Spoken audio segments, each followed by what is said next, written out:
ఇప్పుడు నేను ఒక ప్రోడక్ట్ని కొనుక్కోవాలి. అంటే నాకు ఒక రిటైల్ షాప్ ఉంది. నేను ఒక ప్రోడక్ట్ని వేరే వాడి దగ్గర నుంచి కొనుక్కోవాలి. ఆ ప్రోడక్ట్ని నాకు సప్లై చేసేవాడిని సప్లయర్ అంటారు, వెండర్ అంటారు. సో నాకు ఎవడైనా ఒక ప్రోడక్ట్ని సప్లై చేస్తున్నారంటే I have to provide payment. నేను వాళ్ళకి ఏం చేయాలంటే పేమెంట్ చేయాలి. సో పేమెంట్ చేయాలి అంటే ముందుగానే మీకు అమెజాన్లో వచ్చినట్టు ఒక ఇన్వాయిస్ జనరేట్ అవుతుంది. ఇన్వాయిస్కి అగెనిస్ట్గా మనం పేమెంట్ చేస్తాం. సేమ్ లైక్ ఇక్కడ పేమెంట్ కూడా జరుగుతుంది. బట్ ఇక్కడ నా క్యూఏ ఎన్విరాన్మెంట్లో నాకు ఎక్సెప్షన్ రాలేదు. బట్ క్లయింట్ ఎన్విరాన్మెంట్లో ఎక్సెప్షన్ వచ్చింది. క్లయింట్ ఎన్విరాన్మెంట్లో ఎక్సెప్షన్ ఎక్కడ వచ్చింది అంటే దిస్ వన్ డేట్. ఇక్కడికి వచ్చేసరికి ఎలా ఉంది అంటే నా ఎన్విరాన్మెంట్లోకి వచ్చేసరికి నా డేట్ 27/06/2024 ఈ ఫార్మాట్లో ఉంది. అంటే డేట్ ఫార్మాట్లో ఉంది. At the same time DDMM YYY ఫార్మాట్లో ఉంది. నా దగ్గర డెవలపర్స్ రాసిన కోడ్, నా దగ్గర ఉన్న స్క్రిప్ట్ ఫైల్, లేకపోతే నా దగ్గర ఉన్న వ్యూ ఫైల్. అంటే దీన్ని మనకు కనిపించేదాన్ని HTML వ్యూ ఫైల్ అంటారు. వ్యూ ఫైల్లో ఇది డేట్ అనే ఉంది, ఈ ఎలిమెంట్ నేమ్ డేట్ అనే ఉంది. బట్ క్లయింట్కి వెళ్ళిన ఫైల్లో క్లయింట్కి డిప్లాయ్ చేసేటప్పుడు ఒక చిన్న మిస్టేక్ జరిగింది. ఏం చేశారంటే లేటెస్ట్ ఫైల్ అనుకుని ప్రీవియస్ ఫైల్ని వాళ్ళు కొట్టేసేసారు. ప్రీవియస్ ఫైల్లో ఒక పర్సన్ ఏం చేస్తున్నారంటే డెవలపర్ ఆల్రెడీ చేంజెస్ చేస్తూ మధ్యలో చెక్ ఇన్ చేసేసారు. చెక్ ఇన్ చేసిన విషయం ఆ డెవలపర్కి ఒక 2 days తర్వాత తెలిసింది. అతను ఏం చేస్తున్నాడు, దీన్ని టెక్స్ట్గా కన్వర్ట్ చేసేసి పెట్టేస్తున్నాడు. దీని టైప్ని టెక్స్ట్గా కన్వర్ట్ చేసి పెట్టేస్తున్నాడు. నా దగ్గర మాత్రం అది వర్క్ అవుతుంది. క్యూఏ ఎన్విరాన్మెంట్లో నాది వర్క్ అవుతుంది. లైవ్ ఎన్విరాన్మెంట్లోకి వెళ్ళేసరికి ఏమైంది, ఫైల్ మిస్ప్లేస్ అయిపోయింది. క్యూఏ ఎన్విరాన్మెంట్ నుంచి లైవ్ ఎన్విరాన్మెంట్ ఫైల్స్ని ప్లే చేసేటప్పుడు బై మిస్టేక్ ఎవరైతే డిప్లాయ్ చేస్తారో అప్లికేషన్ వాళ్ళు, ఆ డెవలపర్ దీన్ని టెక్స్ట్ ఫార్మాట్లోకి దీన్ని ఎలా కన్సిడర్ చేసుకున్నాడు, టెక్స్ట్గా కన్సిడర్ చేసుకుని ఒక కోడ్ రాస్తున్నాడు. ఆ ఫైల్ అక్కడికి ప్లేస్ అయిపోయింది, బై మిస్టేక్ ప్లేస్ అయిపోయింది. ఇప్పుడు ఏంటంటే నార్మల్గా డైలీ వాళ్ళు పేమెంట్ వోచర్ క్రియేట్ చేసుకుంటూ ఉంటారు, డేట్ సెలెక్ట్ చేసుకుంటూ ఉంటారు. బట్ నిన్న వాళ్ళకి ఏమొచ్చింది అంటే లాస్ట్ వీక్ వాళ్ళకి ఏమొచ్చిందంటే ఈ పేమెంట్ వోచర్ సెలెక్ట్ చేస్తున్నారు, డేట్ సెలెక్ట్ చేసుకుంటున్నాడు. పేమెంట్ వోచర్ సేవ్ చేసేటప్పుడు అప్లికేషన్ మొత్తం పేజ్ బ్రేక్ వచ్చేసింది. అంటే అప్లికేషన్ వాళ్ళకి స్టాప్ అయిపోతుంది. మళ్ళీ వాళ్ళు లాగిన్ అయి చేసినా వాళ్ళకి వర్క్ అవ్వట్లేదు. ఇక్కడ జరిగింది ఏంటంటే యాక్చువల్గా అది ఉండాల్సిన ఫార్మాట్, సేవ్ అవ్వాల్సిన ఫార్మాట్ డేట్ ఫార్మాట్, సేవ్ అవ్వాల్సిన ఫార్మాట్ డేట్ ఫార్మాట్. ఓకే, సెలక్షన్కి వచ్చిన ఫార్మాట్ కూడా డేట్ ఫార్మాట్, సెలక్షన్కి వచ్చిన ఫార్మాట్ కూడా డేట్ ఫార్మాట్. బట్ డెవలపర్ ఏం చేశాడు, సెలక్షన్లో డేట్ ఫార్మాట్ ఉండిచ్చాడు, సెలక్షన్లో డేట్ ఫార్మాటే ఉండిచ్చాడు. సేవ్ చేసి ఇది డేటాబేస్లో సేవ్ అయ్యేటప్పుడు దీన్ని టెక్స్ట్ ఫార్మాట్లోకి తీసుకున్నాడు. అంటే అతను ఏం తీసుకున్నాడు అంటే ఆల్రెడీ ఎగ్జిస్టింగ్గా డేటాబేస్లో ఉన్న డేట్ ఫీల్డ్ని టెక్స్ట్ ఫీల్డ్గా చేంజ్ చేసుకుని ఈ టెక్స్ట్లో చేంజ్ చేస్తున్నాడు, సేవ్ చేయబోయాడు. అతని సిస్టంలోనే అది ఎర్రర్ ఉంది. బట్ చెక్ ఇన్ చేయాలి చేయకూడదు అనే డౌట్తో అతను ఏం చేశాడంటే ఐడియల్గా పెట్టాడు. లేటెస్ట్ ఫైల్ తీసుకున్నప్పుడు ఈ ఫైల్ వచ్చేసింది. ఇప్పుడు ఏమైంది, ఫార్మాట్ ఎక్సెప్షన్ వచ్చింది. అంటే ఒక డేట్ని తీసుకెళ్ళేసేసి టెక్స్ట్లో సేవ్ చేస్తుంటే అక్కడ ఎర్రర్ వచ్చింది. టెక్స్ట్ ఫార్మాట్లో సేవ్ చేస్తుంటే ఎర్రర్ వచ్చింది. ఎర్రర్ వచ్చినప్పుడు ఏంటి, ప్రోగ్రామ్ రన్ చేసేటప్పుడే ఎక్సెప్షన్ వచ్చింది. అంటే యూజర్ అనేవాడు ఈ అప్లికేషన్ యూజ్ చేసుకుంటున్నాడు, యూజ్ చేసుకునేటప్పుడు సిస్టమ్ బ్రేక్ అయిపోయింది. అంటే పేజ్ అనేది ఏమీ లేదు, పేజ్ బ్రేక్ అని వచ్చింది. పేజ్ బ్రేక్ వచ్చేసింది. అప్పుడు యూజర్ ఏమనుకుంటాడు, అప్లికేషన్ అసలు వర్కౌట్ లేదు, అప్లికేషన్లో ఏదో మేజర్ డిఫెక్ట్ ఉంది అనుకుంటాడు. బట్ అతను చేయాల్సిన ప్రాసెస్ ఏంటంటే కోడ్ని అతను ఇలా చేసినప్పుడు ఎక్సెప్షన్స్ అనేవి వస్తాయి. ఈ ఎక్సెప్షన్స్ని హ్యాండిల్ చేస్తే మళ్ళీ అది ఏమవుతుంది, డేటాబేస్లో ఆల్రెడీ డేట్ అనే ఒక ఫీల్డ్ కూడా ఉంది. ఎలా ఉంది, date_date ఫార్మాట్ అనే ఒక కాలం ఉంది. అతను కొత్తగా తీసుకున్న కాలం text_date.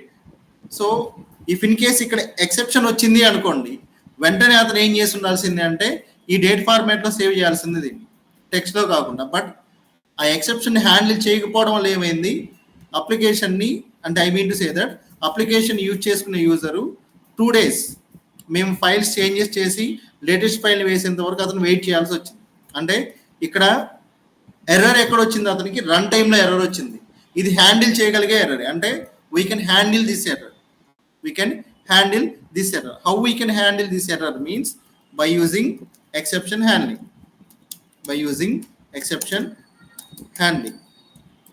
By using exception handling. ఏం లేదు, ప్రివెంట్ చేయడం. అంటే ఫ్యూచర్లో ఒక ఎక్సెప్షన్ వస్తుంది అంటే ఫ్యూచర్లో ప్రోగ్రామ్ని రన్ చేసేటప్పుడు ఈ అప్లికేషన్ యూజ్ చేసుకునేటప్పుడు సంథింగ్ ఏదైనా ఒక ఏరియాలో ఎక్సెప్షన్ రావచ్చు. ఆ ఎక్సెప్షన్ వచ్చినప్పుడు ఏమవుతుంది, ప్రోగ్రామ్ ఎగ్జిక్యూషన్ని స్టాప్ చేస్తుంది. So exception is a runtime error which causes system error messages and also stops program execution. Program execution అది స్టాప్ చేస్తుంది. ప్రోగ్రామ్ ఎగ్జిక్యూషన్ స్టాప్ అయినప్పుడు ఏమవుతుంది, ఆటోమేటిక్గా అప్లికేషన్ అనేది వర్క్ అవుతుంది. దాన్ని ఏమంటారు, షో స్టాపర్ అంటారు. అప్లికేషన్ ఒకేసారి వర్క్ అవ్వకుండా అయిపోయిందంటే దాన్ని ఏమంటారంటే స్టో స్టాపర్ డిఫెక్ట్ అంటారు. ఈ డిఫెక్ట్ని యూజర్ ఫేస్ చేసినప్పుడు అప్లికేషన్ అతను ట్రస్ట్ చేయలేడు. అందుకని ఏం చేయాలంటే మనం రాసిన కోడ్, మనం రాసిన లాజిక్ మొత్తం కరెక్ట్గానే ఉంటుంది, బట్ కొన్ని మన చేతిలో ఉండవు. యూజర్ ఎంటర్ చేసే ఇన్పుట్ అనేది మన చేతిలో ఉండదు. వాటిని హ్యాండిల్ చేయడానికి we are going to handle the exceptions. అంటే ఫ్యూచర్లో ఏవైనా ఎక్సెప్షన్స్ రావచ్చు, వీటిని ఎలా హ్యాండిల్ చేయాలి. ఈ ఎక్సెప్షన్స్ అనేవి జావా ప్రోగ్రామ్లో కామన్గా వస్తాయి, సెలీనియం కోడ్లో కూడా కామన్గా వస్తాయి. ద డిఫరెన్స్ ఈస్, ఎవరైనా సెలీనియం కోడ్ని క్రియేట్ చేస్తున్నారు, సెలీనియంలో ఒక టెస్ట్ కేస్ని క్రియేట్ చేస్తున్నారు, సెలీనియంలో ఫ్రేమ్వర్క్ని క్రియేట్ చేస్తున్నారు అంటే ద డిఫరెన్స్ అంటే ఒక ఆటోమేషన్ టెస్ట్ ఇంజనీర్కి నార్మల్ మాన్యువల్ టెస్ట్ ఇంజనీర్కి డిఫరెన్స్ ఏంటంటే automation test engineer will have the debugging capacity. Debugging capacity అంటే ఏంటంటే యూజువల్గా మనకు ఎర్రర్స్ వస్తాయి, ప్రోగ్రామ్ రన్ చేసేటప్పుడు ఎర్రర్స్ వస్తాయి. ఆటోమేషన్ టెస్ట్ ఇంజనీర్కి ప్రీవియస్గా నాలెడ్జ్ ఏముంటుందంటే ఎక్కడ ఎక్సెప్షన్ వచ్చింది, ఏ లైన్లో ఎక్సెప్షన్ వచ్చింది అనేది ఆటోమేషన్ టెస్ట్ ఇంజనీర్ ఈజీలీ ఈ can identify. At the same time ఇతనికి నాలెడ్జ్ ఎలా ఉంటుందంటే డెవలపర్స్ కూడా ఏంటంటే ఈజీగా ఎర్రర్ వచ్చింది, ప్రోగ్రామ్లో ఎక్కడ ఎర్రర్ వచ్చింది, యూజర్ అనేవాడు ఎక్కడ స్టాప్ అయిపోవడం తెలుసుకోవాలి అంటే ఈ ఎక్సెప్షన్స్ ఎక్కడ రైజ్ అవుతాయో డెవలపర్స్కి తెలిసి ఉంటుంది, టెస్ట్ ఇంజనీర్కి తెలిసి ఉంటుంది. It makes the difference. ఇంటర్వ్యూస్లో కూడా మిమ్మల్ని అడిగేది ఇదే. ఇంటర్వ్యూస్లో ఎక్కువగా ట్రెస్ట్ చేసి అడిగే పాయింట్స్ ఏంటంటే how to handle exceptions in Selenium, how to handle exceptions in Java programming. Initially they will start from the Java and they will go for the Selenium. The process is same. సెలీనియంలో some kinds of exceptions will rise. At the same time జావాలో కూడా some kind of exceptions అనేవి rise అవుతాయి. అవన్నీ common, ఎక్కడ use చేసిన exceptions అనేవి common. Like this ఉంటాయి, ఎక్సెప్షన్స్ ఇన్ జావా. మీరు గూగుల్లో టైప్ చేసిన అవే వస్తాయి. నెక్స్ట్ సెలీనియంలో I will explain later. Suppose మీరు the best one is this one, peak force. ఇక్కడ చూడండి, డిఫరెంట్ కైండ్స్ ఆఫ్ ఎక్సెప్షన్స్ ఉన్నాయి. ఇవి ఆల్రెడీ నేను మీకు చెప్పాను అనుకుంటాను. వీటిల్లో మనం హ్యాండిల్ చేసే ఎక్సెప్షన్స్ చెప్తాను చూడండి. We are going to handle this kind of exceptions. Unchecked exceptions మనం హ్యాండిల్ చేస్తాం. అన్చెక్డ్ ఎక్సెప్షన్స్ని మనం హ్యాండిల్ చేయాలి అంటే మనకున్న first solution is using try catch blocks. First solution is using try catch blocks. ఒక కోడ్లో ఏదైనా మనం యూజ్ చేసే కోడ్లో ఎక్సెప్షన్ వస్తుంది అంటే ఆ లైన్స్ ఆఫ్ కోడ్ని కానీ ఆ లైన్ని కానీ ఎక్కడ పెడతాం, ట్రై క్యాచ్ బ్లాక్లో పెడతాం. అప్పుడు ఏమవుతుంది, మనకు ప్రోగ్రామేటిక్గా వచ్చే ఎక్సెప్షన్ మనకి ఏమవుతుంది, రైజ్ అయినా సరే మన ప్రోగ్రామ్ ఎగ్జిక్యూషన్ అనేది కంటిన్యూ అవుతుంది. అయిపోతుంది. సో ఏ లైన్లో ఎక్సెప్షన్ వచ్చింది, ఏ లైన్లో ఎటువంటి కైండ్ ఆఫ్ ఎక్సెప్షన్ వచ్చిందని మనం తెలుసుకోవడానికి we are going to use this kind of method, print stack trace. At the same time, we are going to use toString method also. toString method also. There is a difference between print stack trace and toString. ఇక్కడ చూడండి, పైన method use చేస్తే this kind of message మీకు కన్సోల్లో display అవుతుంది. కన్సోల్లో display అయ్యే message ఇది. అంటే ఎటువంటి ఎక్సెప్షన్ వచ్చింది, అర్థమెటిక్ ఎక్సెప్షన్ వచ్చింది. So Java dot lang dot arithmetic exception by zero problem, ఏ లైన్లో వచ్చింది అనేది మీరు ఈజీగా ఐడెంటిఫై చేయొచ్చు. సో నెక్స్ట్ toString అని మీరు మెథడ్ తీసుకుంటే ఏమొస్తుందంటే ఇటువంటి మెసేజ్ వస్తుంది, ఓన్లీ టైప్ ఎక్సెప్షన్ టైప్ అని వస్తుంది. నెక్స్ట్ ఇంకొక మెథడ్ ఉంది గెట్ మెసేజ్. సో దీన్ని డివైడ్ చేశారనమాట. ప్రింట్ స్టాక్ ట్రేస్ అని యూజ్ చేస్తే కంప్లీట్గా ఎక్సెప్షన్ నేము నెక్స్ట్ లైన్ వస్తుంది, కోడ్లో ఉన్న లైన్. toString అని యూజ్ చేసి ఏమొస్తుంది, ఓన్లీ ఎక్సెప్షన్ నేమ్ వస్తుంది. నెక్స్ట్ గెట్ మెసేజ్ అని యూజ్ చేసి ఏమొస్తుంది, only what is the problem అని వస్తుంది. So just wait, I will explain this. ఇక్కడ చూడండి, హియర్ ఈ ప్రోగ్రామ్ని నేను రన్ చేస్తున్నాను. ఇప్పుడు మీకు ఏ ఎక్సెప్షన్ వచ్చింది చూడండి. ప్రోగ్రామ్ ఎగ్జిక్యూషన్ ఎక్కడి వరకు వచ్చింది, ఫస్ట్ ఈ స్టేట్మెంట్ ఎగ్జిక్యూట్ అయింది, సెకండ్ స్టేట్మెంట్ కూడా ఎగ్జిక్యూట్ అయింది. సో ఏ లైన్లో ఎర్రర్ వచ్చింది, ఎక్సెప్షన్ ఏమొచ్చింది, Java dot lang dot arithmetic exception వచ్చింది. సో ఎక్కడ వచ్చింది, ఈ లైన్లో వచ్చింది. ఎందుకు వచ్చిందంటే something divided by zero problem. దీన్ని ఏమంటారు, డివిజన్ బై జీరో ప్రాబ్లం అంటారు. సో దీన్ని హ్యాండిల్ చేయడానికి, to handle this one solution is there. Different solutions ఉన్నాయి. వాటిల్లో ఫస్ట్ సొల్యూషన్ ఏంటంటే యూజింగ్ ట్రై క్యాచ్ బ్లాక్స్. మనకు ఎక్సెప్షన్ ఎక్కడైతే వస్తుందో ఆ లైన్ కానీ ఆ లైన్స్ ఆఫ్ కోడ్ని కానీ ఎక్కడ పెడతాం, ఫస్ట్ ట్రై బ్లాక్లో పెడతాం. అంటే జావా కంపైలర్కి మనం చెప్తున్నాం, ఈ కోడ్ని ట్రై చేయి, ఈ కోడ్ని ఎగ్జిక్యూట్ చేయి. ఈ కోడ్ని ఎగ్జిక్యూట్ చేసిన తర్వాత definitely you will get exception at some case. So ఎక్సెప్షన్ని హ్యాండిల్ చేయి, అంటే ఎక్సెప్షన్ని గెట్ చేయి. సో ఎక్సెప్షన్స్ అన్నిటికీ ఒక సూపర్ క్లాస్ ఉంటుంది, that is exception. I'm creating an object for exception. So ఇక్కడ నేను ఆబ్జెక్ట్ క్రియేట్ చేశాను, ఎక్సెప్షన్ అనే క్లాస్కి ఆబ్జెక్ట్ క్రియేట్ చేసిన తర్వాత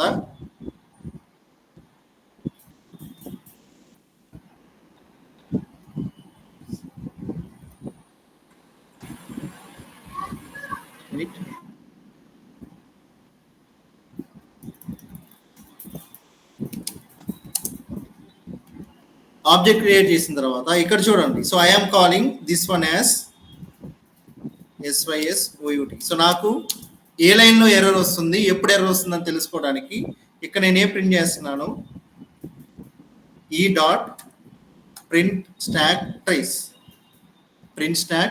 ట్రేస్ అని ఇచ్చాను. ఇప్పుడు నాకు ప్రింట్ అయ్యేది ఏంటి,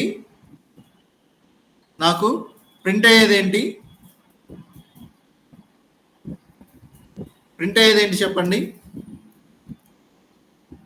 నేనేమి ఎక్స్పెక్ట్ చేస్తున్నాను, what I'm expecting, I'm expecting a message. A message వస్తుంది, ఐఎమ్ ఎక్స్పెక్టింగ్. ఓకే, సో ఈ సింపుల్. లేకపోతే సింపుల్గా నేను ఫస్ట్ ఈ పెట్టాను చూడండి, ఈఎన్ ఇస్తే ఏమొస్తుంది చూడండి, Java dot lang dot arithmetic exceptions by zero problem. అంటే నా ఈ లైన్ ఎగ్జిక్యూట్ అయింది, this line was successfully executed, ఈ లైన్ ఎగ్జిక్యూట్ అయింది. ఓకే, దెన్ సెకండ్ లైన్ కూడా ఎగ్జిక్యూట్ అయింది. అంటే సెకండ్ అవుట్పుట్ స్ట్రింగ్ ఏదైతే నేను ఇస్తున్నానో అది కూడా నాకు ప్రింట్ అయింది. థర్డ్ లైన్లో ఎక్సెప్షన్ ఉంది, ఇక్కడ ఈ స్టేట్మెంట్లో ఎక్సెప్షన్ ఉంది కాబట్టి దీన్ని నేను ట్రై క్యాచ్ బ్లాక్స్లో పెట్టాను. పెట్టిన తర్వాత ఇఫ్ ఇన్ కేస్ నేను ఇది ఐడియల్గా వదిలేసాను అనుకోండి, ఇక్కడ ఏమీ ప్రింట్ అవ్వదు, just it will continuous the execution like this. Otherwise ఇదేం చేసింది, నాకు కన్ఫర్మ్గా కన్సోల్లో మెసేజ్ రావాలంటే I can use this one. First ఇది రాసి పెట్టుకోండి. ఫస్ట్ థింగ్ ఈజ్ ఏదైతే లైన్ ఉంటుందో ఆ లైన్లో నేను ఏం చేస్తాను, ట్రై క్యాచ్ బ్లాక్లో పెడతాను. లైన్ కావచ్చు, నెంబర్ ఆఫ్ లైన్స్ కావచ్చు, line or number of lines. ఈ లైన్స్ అన్నిటిని నేను ఎక్కడ పెడతాను, ట్రై క్యాచ్ బ్లాక్లో పెడతాను. ట్రై క్యాచ్ బ్లాక్లో పెట్టిన తర్వాత ఎక్సెప్షన్ అనే ఒక క్లాస్కి నేను ఆబ్జెక్ట్ క్రియేట్ చేస్తాను. ఎక్సెప్షన్ అనే ఒక క్లాస్కి నేను ఆబ్జెక్ట్ క్రియేట్ చేశాను. ఆబ్జెక్ట్ క్రియేట్ చేసిన తర్వాత ఆ ఎక్సెప్షన్ ఏంటి అనేది నేను ప్రింట్ చేస్తున్నాను. డైరెక్ట్గా ఈ అని కాల్ చేస్తే ఆ ఎక్సెప్షన్ ఏంటి అనేది నాకు ప్రింట్ అవుతుంది. ఇఫ్ ఇన్ కేస్ నేను ఎక్సెప్షన్ని ప్రింట్ చేయకూడదు అనుకున్నాను అనుకోండి, ఎక్సెప్షన్ నాకు ప్రింట్ అవ్వదు, నా ప్రోగ్రామ్ ఎగ్జిక్యూషన్ అనేది కంటిన్యూ అవుతుంది without printing this one. Okay, first ఈ లాజిక్ రాసుకోండి. It is very important. First ఈ లాజిక్ రాసుకోండి.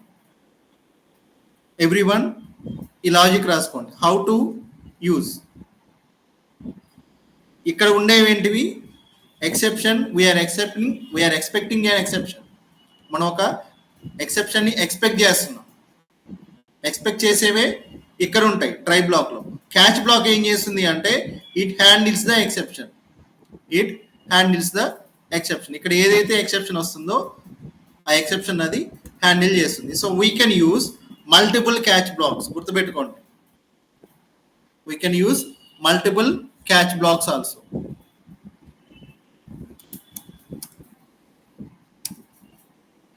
We can use multiple catch blocks also.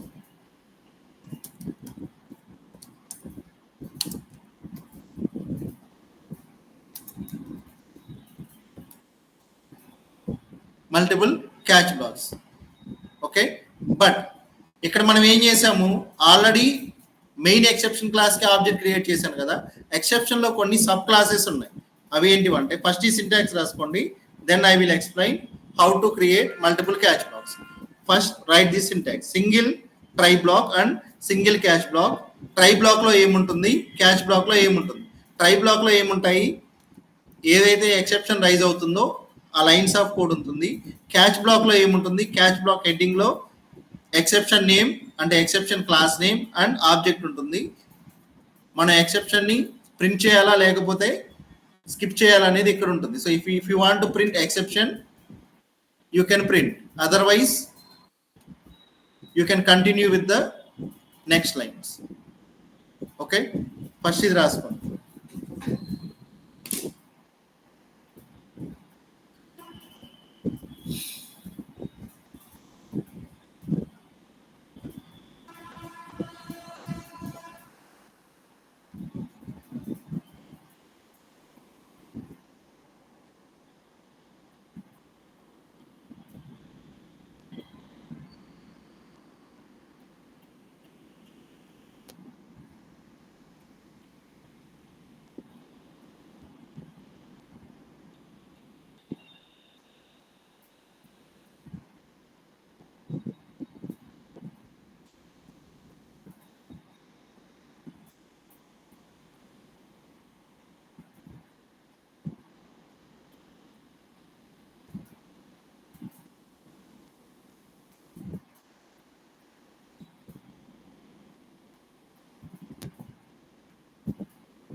Okay, complete అయిందండి everyone?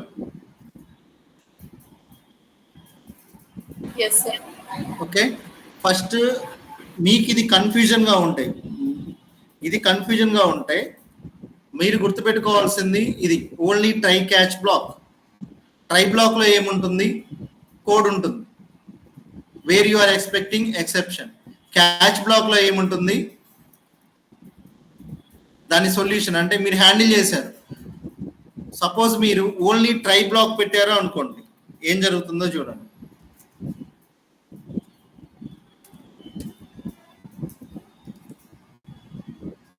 You will get error. ఎందుకంటే మీరు ట్రై బ్లాక్ యూజ్ చేశారు అంటే క్యాచ్ బ్లాక్ కన్ఫర్మ్ గా ఉండాలి. క్యాచ్ బ్లాక్ కన్ఫర్మ్ గా ఉండాలి. సో ఇంటర్వ్యూలో మిమ్మల్ని అడిగే క్వశ్చన్ ఏంటంటే మల్టిపుల్ ట్రై బ్లాక్స్ ని మనం ఒక ప్రోగ్రామ్ లో రాయొచ్చా ఆర్ మల్టిపుల్ క్యాచ్ బ్లాక్స్ ని రాయొచ్చా? The answer is you can use multiple catch blocks. Multiple catch blocks, but try అనేది సింగిలే యూజ్ చేయాలి.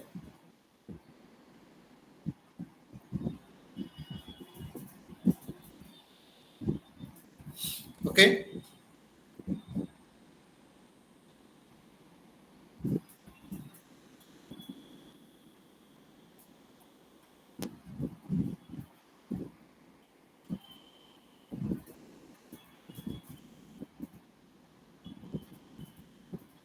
Got it. సో దీనిలో డిఫరెంట్ టైప్స్ ఉన్నాయి.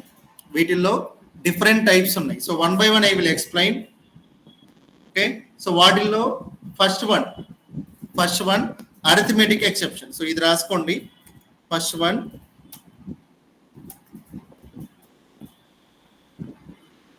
ఇక్కడైనా వస్తాయి అవి. Arithmetic exception. First one is arithmetic exception. Arithmetic exception. Second one is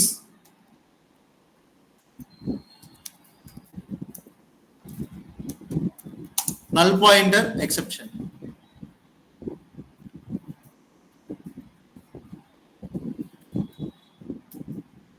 Third one is array index out of bounds exception. Array index out of bounds exception. Next one is number format exception.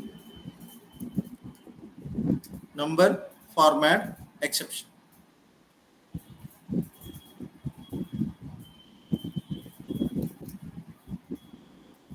Next one, input mismatch exception. Input mismatch exception.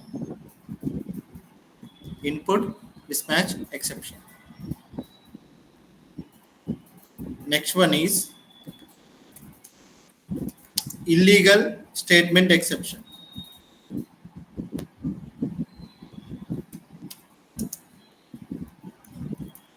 Sorry.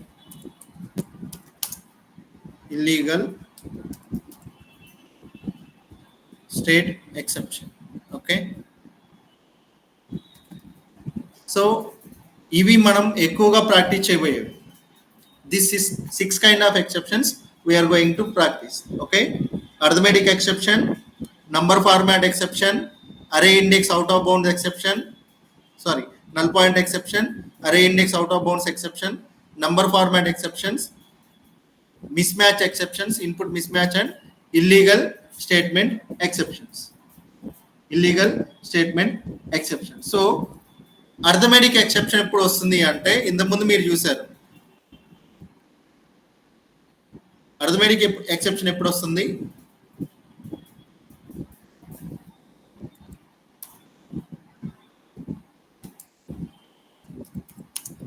Wrong calculations. మీరు something divided by 0 is a wrong calculation. So అటువంటి wrong calculation ని input గా ఇచ్చినప్పుడు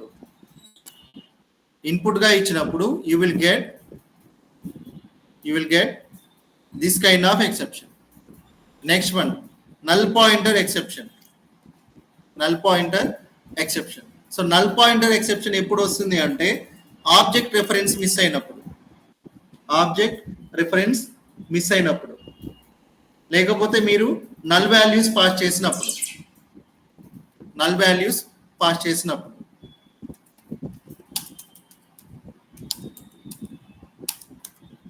input గా ఒక null వాల్యూని pass చేసినప్పుడు. I will explain each and everything. Okay, then array index out of bounds exception. అంటే మీరు trying to store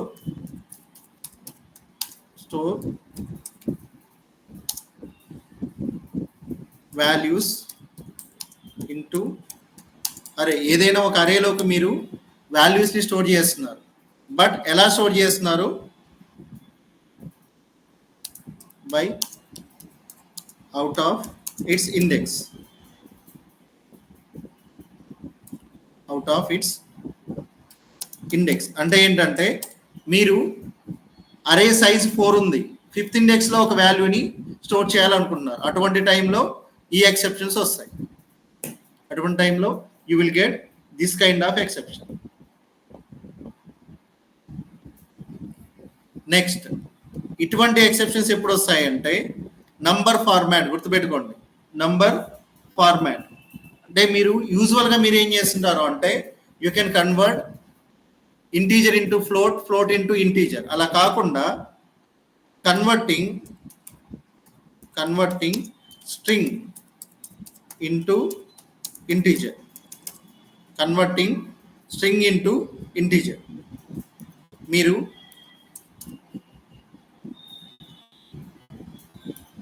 స్ట్రింగ్ని ఒక ఇంటీజర్గా you are trying to convert. ఆ టైంలో you will get this kind of exceptions. Okay, next one దీని నేమ్లోనే ఉంది, input mismatch exception.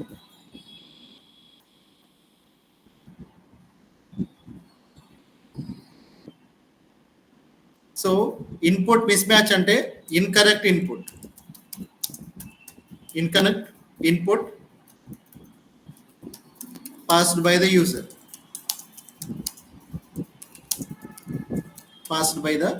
user. ఇటువంటి టైంలో వచ్చేదాన్ని ఏమంటారు? ఇన్పుట్ మిస్ మ్యాచ్ ఎక్సెప్షన్ అంటారు. Last one is illegal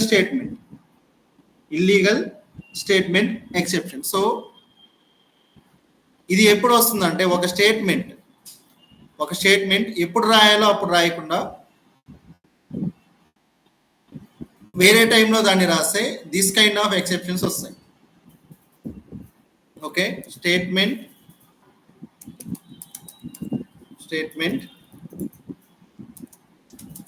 return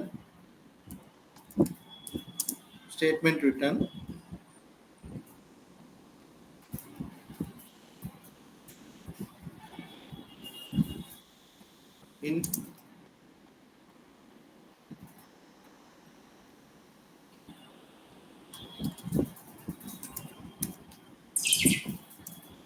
okay, అన్నెసరీగా మీరు ఒక స్టేట్మెంట్ రాస్తే you will get this kind of exceptions. Okay, or కరెక్ట్గా చెప్పాలంటే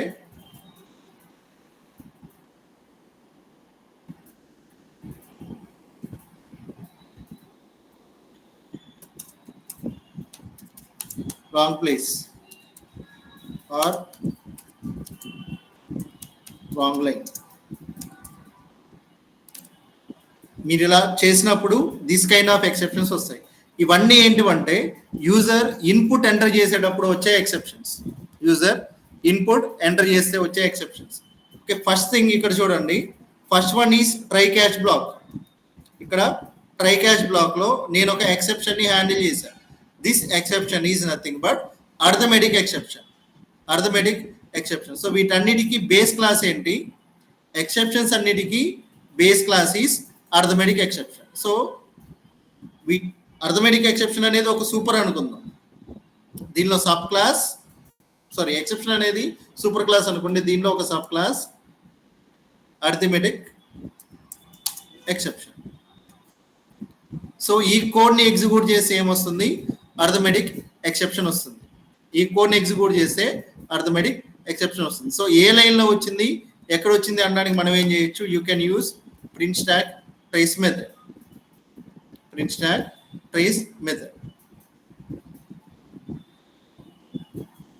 okay, so I'm getting just right.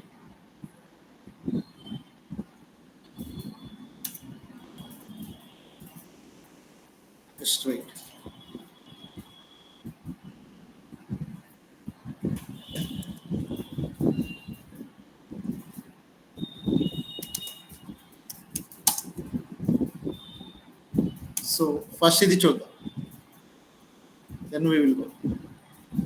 Okay, something divided by 0 అని వచ్చింది.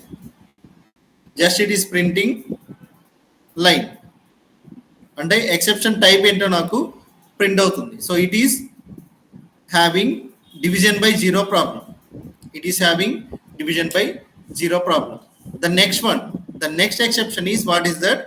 Null pointer exception. Null pointer exception. So null pointer అంటే ఏంటి? ఇన్పుట్ లోకి మనం నల్ వాల్యూని పాస్ చేయడం. ఇన్పుట్ లోకి మనం నల్ వాల్యూని పాస్ చేయడం. సో నేనేంటంటే ఇక్కడ డైరెక్ట్ గా ఒక వాల్యూ ఇచ్చాను, సంథింగ్ డివైడెడ్ బై 0 అని ఇచ్చాను. సంథింగ్ డివైడెడ్ బై 0 అని నేను మాన్యువల్ గా ఎంటర్ చేశాను, ఇక్కడ ప్రోగ్రామ్ లోనే ఇచ్చాను. బట్ ఇది నాకు ఇలా రాకూడదు. యాక్చువల్గా రియల్ టైంలో ప్రోగ్రామింగ్ ఇలా ఉండదు కదా, డైరెక్ట్గా మీరు వాల్యూ ఇవ్వరు. త్రూ ఆబ్జెక్ట్ మనం దీన్ని పాస్ చేయాలి. Through object we are going to pass. How we are going to pass I will explain. So my first exception is,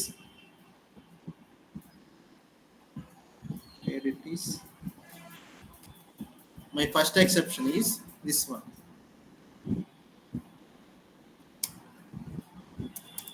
Arithmetic exception.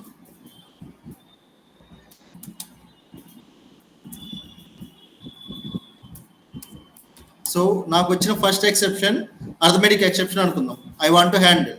So how to handle this one I will explain it. First thing, I have created a class. Second, I have created concurrent class.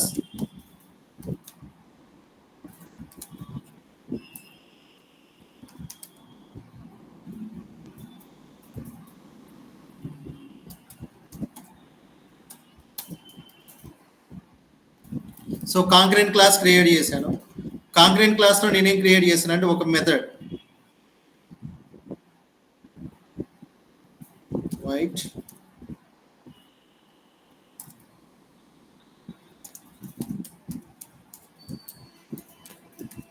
Division అనే ఒక మెథడ్ని నేను create చేశాను. ఈ మెథడ్లోకి I'm passing 2 parameters. I am passing 2 parameters. Those 2 parameters are int a comma int b. ఇది ఏం చేస్తుంది, ఈ మెథడ్ని నాకు రన్ చేస్తే ఇట్ విల్ డిస్ప్లే ఇలా.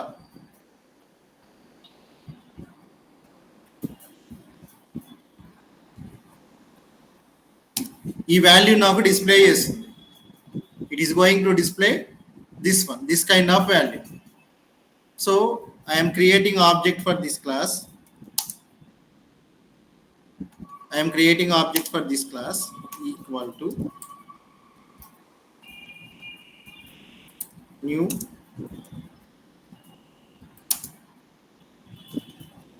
okay object create చేశాను. Now I am referring the method. So ఈ మెథడ్ ని రిఫర్ చేశాను. ఇక్కడ నేను యూజర్ ఏం చేస్తాడండి, నార్మల్గా మీరు అప్లికేషన్ ఇస్తే ఇదే ఒక స్క్రీన్ అనుకోండి, ఈ స్క్రీన్లో 2 వాల్యూస్ ఎంటర్ చేయాలనుకుందాం వెబ్ అప్లికేషన్లో. వాడు ఏం చేస్తాడు, నార్మల్గా అయితే మనం ఏం చేస్తాము, ఫస్ట్ వాల్యూ ఇది ఇవ్వు, నెక్స్ట్ వాల్యూ 2 ఇవ్వు అని చెప్తాం, 2 ఇవ్వు అని చెప్తాం. నెక్స్ట్ ఇక్కడ మీకు డిస్ప్లే అయ్యే వాల్యూ ఏంటి, 3ని 2తో డివైడ్ చేస్తే ఏ వాల్యూ డిస్ప్లే అవుతుందో అది ఇక్కడ system.out.println లో వస్తుందని చెప్తాం. అంటే లైక్ మీరు ఇక్కడికి వెళ్ళేసేసి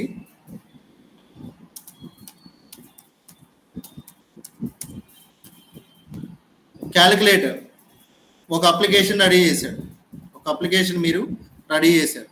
సో సపోజ్ ఇక్కడ ఎక్సెప్షన్ హ్యాండిల్ చేశారు కాబట్టి ఇక్కడ 9 అని ఉంది, డివైడెడ్ బై తీసుకున్నాం,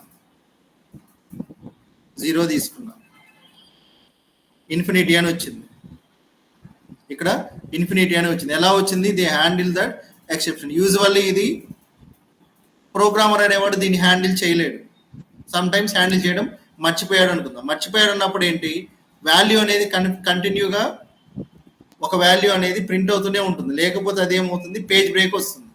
దీన్ని హ్యాండిల్ చేయాలనుకుంటున్నాను నేను. దీన్ని హ్యాండిల్ చేయాలంటే, సో ఇప్పుడు నాకు వాడు వ్యాలిడ్ ఇన్పుట్ ఇచ్చాడు అనుకోండి, ప్రోగ్రామ్ అనేది సక్సెస్ఫుల్గా ఎగ్జిక్యూట్ అవుతుంది. వాల్యూ ఇక్కడ ప్రింట్ అవుతుంది, వాల్యూ ఇక్కడ ప్రింట్ అవుతుంది.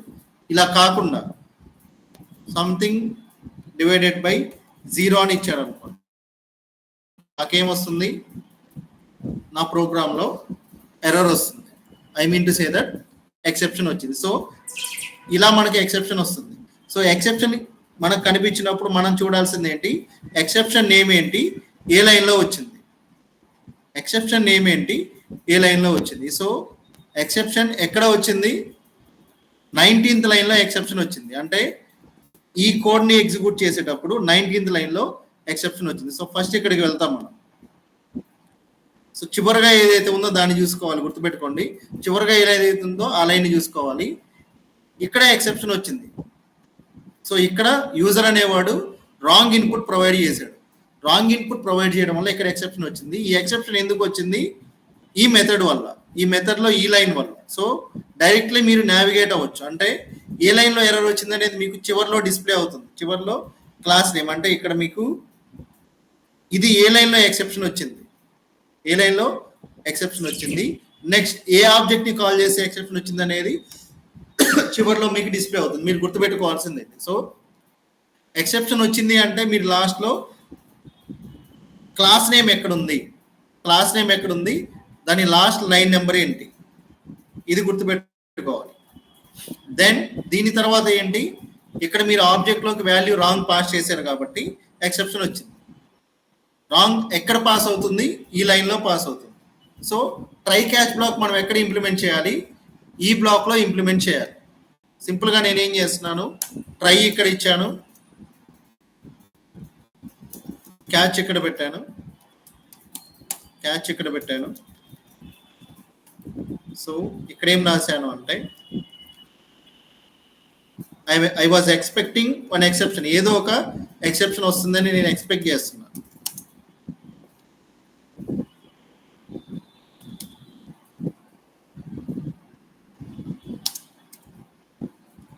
నేను ఏదో ఒక ఎక్సెప్షన్ వస్తుందని ఎక్స్పెక్ట్ చేస్తున్నా. సో నేను ఏం చేయాలనుకుంటున్నాను, ఆ వచ్చే ఎక్సెప్షన్ని యూజర్కి డైరెక్ట్గా చూపించాలి అనుకుంటే ఎక్సెప్షన్ నేమ్ని నేను ప్రింట్ చేస్తాను. ఇక్కడ ఎక్సెప్షన్ నేమ్ని నేను ప్రింట్ చేస్తాను. బట్ ఇది ఈ టెర్మినాలజీ మనకు అర్థమవుతుంది. We are technical people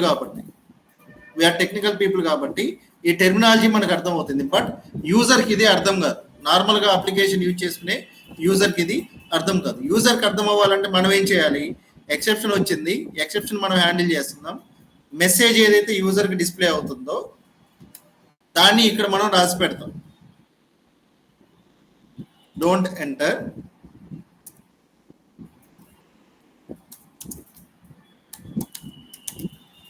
zero, don't enter zero. Zero అనేది ఎంటర్ చేయొద్దని వాడికి చెప్తున్నాం. జీరో అనేది ఎంటర్ చేయొద్దని వాడికి చెప్తున్నాం. అది ఏ ప్లేస్లో అయినా సంథింగ్ డివైడెడ్ బై 0 ఇచ్చినా no use, something divided by 0 ఇచ్చినా నో యూస్. ఇక్కడ 0 ఇచ్చినా, ఏ ప్లేస్లో 0 ఇచ్చినా యూజ్ లేదు, బి ప్లేస్లో 0 ఇచ్చినా యూజ్ లేదు. అందుకని మనం ఏం చేస్తున్నాం, అదే మెసేజ్ వాడికి డిస్ప్లే చేస్తున్నాం. డోంట్ ఎంటర్ జీరో, ఎందుకంటే ఇక్కడ వాడు 0 ఇచ్చాడు కాబట్టి. 0 ఇవ్వలేదు అనుకోండి, ఏమొస్తుంది చెప్పండి, మన ప్రోగ్రామ్ సక్సెస్ఫుల్గా ఎగ్జిక్యూట్ అవుతుంది. ఇఫ్ ఇన్ కేస్ వాడు 0 ఇచ్చాడు అనుకోండి, మన ప్రోగ్రామ్లో ఎక్సెప్షన్ వచ్చింది. We are handling that exception, we are customising the message to the user. ఈ మెసేజ్ ఏమొస్తుందంటే యూజర్కి డిస్ప్లే అవుతుంది లైక్ దిస్. యూజర్కి ఏంటి, ఇక్కడ ఇన్ఫినిటీ అని మనకు డిస్ప్లే అయింది, మనకు ఇన్ఫినిటీ అని మీకు ఇక్కడ డిస్ప్లే అయింది. బట్ సమ్ టైమ్స్ ఏంటి, ఈ ఇన్ఫినిటీ కూడా యూజర్కి అర్థం కాలేదంటే మనం ఏం చేస్తాము, ఆ మెసేజ్ పెడతాం, డోంట్ ఎంటర్ జీరో అని. 0 at the denominator అని పెట్టచ్చు. అది కూడా యూజర్కి అర్థం కాలేదు అనుకోండి, డోంట్ ఎంటర్ జీరో అని పెడతాం, డోంట్ ఎంటర్ జీరో అని పెడతాం. So like this we are going to handle the exception. So exception అనేది ఎందుకు వస్తుంది అంటే ఇన్వాలిడ్ ఇన్పుట్ వల్ల వస్తుంది. మోస్ట్ ప్రాబబ్లీ ఇన్వాలిడ్ ఇన్పుట్ వల్ల వస్తుంది. ఆ ఇన్వాలిడ్ ఇన్పుట్ యూజర్ ఎంటర్ చేస్తాడు. యూజర్ ఎంటర్ చేసినప్పుడు we can handle the exception and we can display the exception message like this. We can display the exception message like this. But యూజర్కి ఈ exception message అనేది యూజర్కి అర్థం కాదు. ఈ exception message యూజర్కి అర్థం కాదు. అర్థం కానప్పుడు ఏం చేస్తామంటే మనం కస్టమైజ్డ్ మెసేజ్ చూపెడతాం. సో ఇది కొంచెం ప్రాబ్లం ఉంది, వాళ్ళకి అర్థం కాదు అనుకుందాం, మనం ఈ కస్టమైజ్డ్ మెసేజ్ చూపెడతాం. లేదు ఇవి రెండు కావాలంటే ఇవి రెండైనా యూజర్కి మనం డిస్ప్లే చేస్తాం పాపం. But at any cost we have to handle this exception. User అనేవాడు ఏ ఇన్పుట్ ఎంటర్ చేస్తాడో వీ డోంట్ నో, ఎటువంటి ఇన్పుట్ వాడు ఎంటర్ చేస్తాడో వీ డోంట్ నో. బట్ మనం రెడీగా ఉండాలి. యూజర్ అనేవాడు ఇన్వాలిడ్ ఇన్పుట్ చేసినా మనం దాన్ని హ్యాండిల్ చేసేలా ఉండాలి. ఆ కాన్సెప్ట్ ఏమంటారంటే ఎక్సెప్షన్ హ్యాండ్లింగ్ అంటారు. సో వాటిల్లో first basic fundamental is we can handle the exceptions with the help of try catch blocks. So try block లో మనం ఏం పెడతామంటే లైన్స్ ఆఫ్ కోడ్, ఎక్కడైతే ఎక్సెప్షన్ రైజ్ అవుతుందో ఆ లైన్ ఇక్కడ పెడతాం. ఆ మెసేజ్ ని కస్టమైజ్ చేయడానికి, వచ్చే ఎక్సెప్షన్ ని కస్టమైజ్ చేయడానికి క్యాచ్ బ్లాక్ ని యూజ్ చేస్తాం. క్యాచ్ బ్లాక్ ని యూజ్ చేస్తాం. సో ఇది ఫస్ట్ ఎక్సెప్షన్ అనుకుందాం, ఇది ఫస్ట్ ఎక్సెప్షన్. సో ఇంకొక ఎక్సెప్షన్ కూడా వస్తుంది అనుకుందాం, ఇంకో ఎక్సెప్షన్ కూడా మనకు వస్తుంది అనుకుందాం. వీటన్నిటికి కామన్ గా లైన్స్ మనకి ఇక్కడ రాసుకోవచ్చు. ఎన్ని లైన్స్ ఆఫ్ కోడ్ మీకు కావాలంటే అన్ని లైన్స్ ఆఫ్ కోడ్ ఇక్కడ రాసుకొని కామన్ గా ఎక్సెప్షన్స్ మొత్తానికి మీరు ఒకటే క్యాచ్ బ్లాక్ కూడా పెట్టుకోవచ్చు. You can use single catch black, otherwise you can also use multiple catch blocks also, multiple catch blocks also, but not with the exception class, not with the exceptions class. So ikkada vache exception enti, what you are expecting arithmetic exception like this. Same you can use another exception class. Suppose number format exception మీరు expect చేస్తున్నారు అనుకోండి. User అనేవాడు string ని direct గా integer లోకి convert చేయాలనుకుంటున్నాడు. అటువంటి exception వచ్చిందంటే you can use number format exception also. Okay, ఇక్కడ మనం ఏం పెడతాం, don't try to convert string into a number. ఇలా వాడికి మనం మెసేజ్ చూపెడతాం, కస్టమైజ్డ్ మెసేజ్ చూపెడతాం. ఓకే, నెక్స్ట్ మీకు ఇదే ప్లేస్ లో array index out of bounds exception వస్తుంది అనుకుందాం. దీన్ని ఇక్కడ పెడతాం. నెక్స్ట్ మనం ఏం చేస్తాము, don't try to enter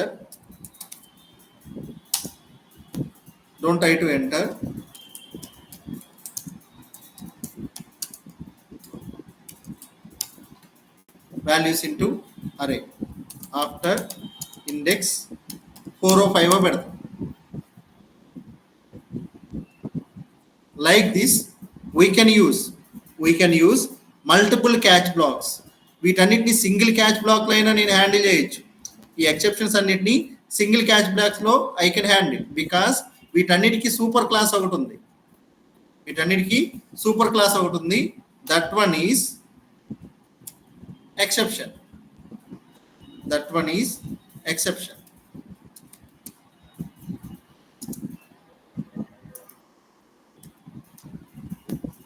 so simple గా నేనేం చేయొచ్చు, ఆ ఎక్సెప్షన్ నేమ్ ని నేను వాడికి ప్రింట్ చేయొచ్చు. బట్ ఎక్సెప్షన్ అనేది నేను యూజ్ చేశాను అనుకోండి, ఇవన్నీ నేను యూజ్ చేయాల్సిన అవసరం లేదు. బట్ వీటిలో నేను ఒక్కోటి ఇండివిజువల్ గా యూజ్ చేయాలంటే ఎక్సెప్షన్ అనే క్లాస్ నేను ఇక్కడ యూజ్ చేయకూడదు. That is the basic rule, గుర్తుపెట్టుకోండి. We can use multiple catch blocks in a Java program, but with different exception classes. చాలా మంది అడుగుతారు మల్టిపుల్ ట్రై బ్లాక్స్ యూజ్ చేయలేమా అని. ట్రై చేయండి, ఏమొస్తుందో చూడండి.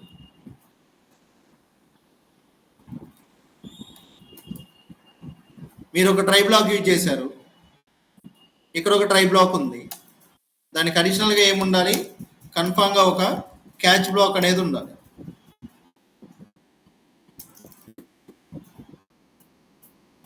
క్యాచ్ బ్లాక్ అనేది కన్ఫామ్ గా ఉండాలి. అంటే I mean to say that మీరు ఒక ట్రై బ్లాక్ యూజ్ చేస్తే ఒక క్యాచ్ బ్లాక్ అనేది కన్ఫర్మ్గా ఉండాలి. సో ఇది ఒక ట్రై బ్లాక్, ఇది ఒక ట్రై బ్లాక్.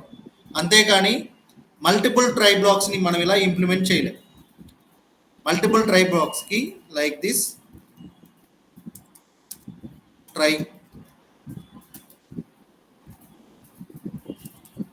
ట్రై ఇది జావాలో సపోర్ట్ అవ్వదు. Catch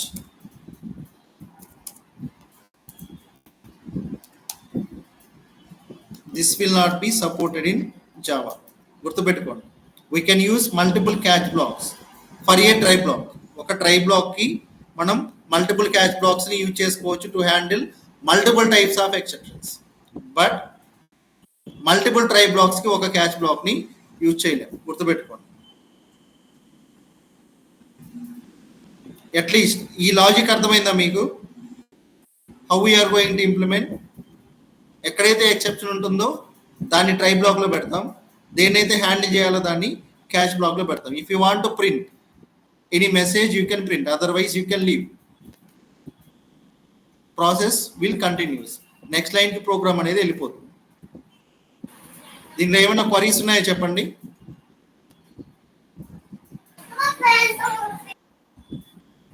everyone you have any queries you can ask.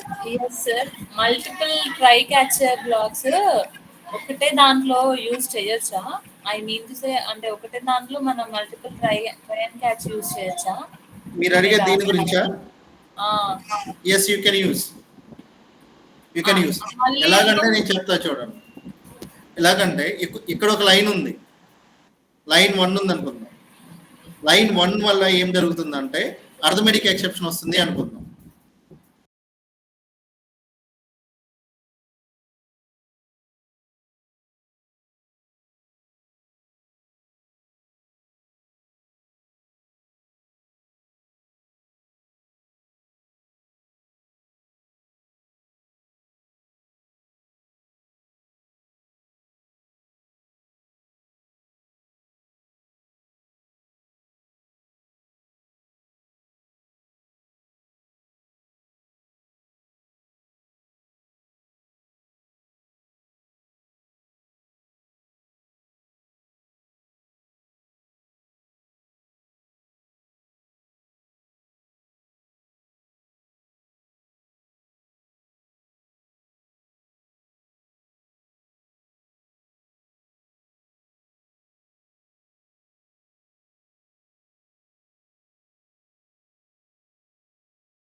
Problem అంటారు. ఇంటర్వ్యూస్ లో చాలా మంది ఎలా అడుగుతారు అంటే how to handle division by zero problem అంటారు.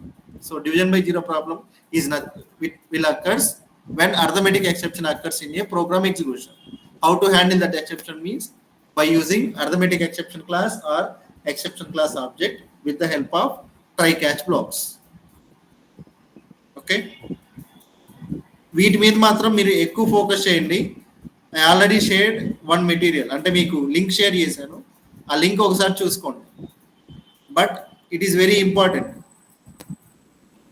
సెలీనియంలో కానీ, జావాలో కానీ, .NETలో కానీ, whatever the programming languages, that is exception handling concept అనేది వెరీ ఇంపార్టెంట్. ఎందుకంటే మీరు ప్రోగ్రామ్ ఎంతైనా రాస్తారు, బట్ ప్రోగ్రామాటిక్ ఎర్రర్స్ కాకుండా యూజర్ ఎంటర్ చేసేటప్పుడు, యూజర్ ఏదైనా డేటాని ఎంటర్ చేసేటప్పుడు అప్లికేషన్ యూజర్ అనేవాడు ఎటువంటి డేటా ఎంటర్ చేస్తారో we can't predict, but we have to handle all those kinds of data. Got it?